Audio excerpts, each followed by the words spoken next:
Agnès Vatrin, bonjour. Vous faites partie de la liste Saint-Marcellin verte et solidaire. Est-ce que vous pouvez vous présenter?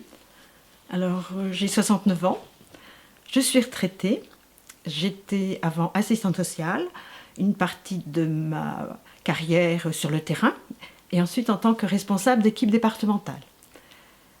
À la retraite, j'ai choisi de venir à Saint-Marcellin. J'avais eu l'occasion de connaître un peu la région avant, et je voulais une ville à taille humaine, et une ville avec de la verdure, un environnement qui était beau, parce qu'en fait je viens de la région parisienne. Je voulais une ville à taille humaine, parce que je voulais pouvoir entrer en contact avec les gens, m'insérer au niveau d'associations assez facilement, et ce que je ne pouvais pas vraiment faire dans une ville comme une métropole où il y a beaucoup d'anonymat.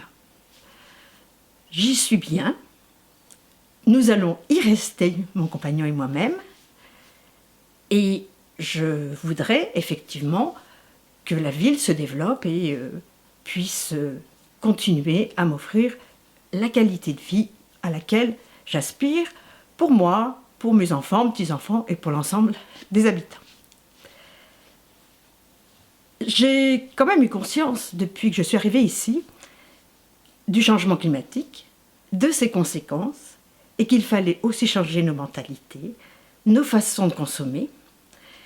Et donc, j'ai eu envie de rejoindre une équipe qui puisse effectivement travailler en ce sens, sachant que j'avais déjà des valeurs de solidarité de par ma profession et que l'écologie est très importante pour moi. Donc, une équipe comme Saint-Marcellin, verte et solidaire, c'était tout à fait les termes que j'attendais. Et je souhaite donc agir et mettre mes compétences à la disposition de cette équipe et des habitants pour le mieux-être de tous.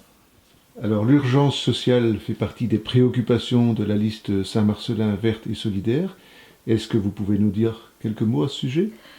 Oui, pour moi, l'urgence sociale, c'est d'éviter que la population soit laissée au bord du chemin et soit la première victime des conséquences du dérèglement climatique, que ce soit au niveau du logement, de l'alimentation, de sa santé.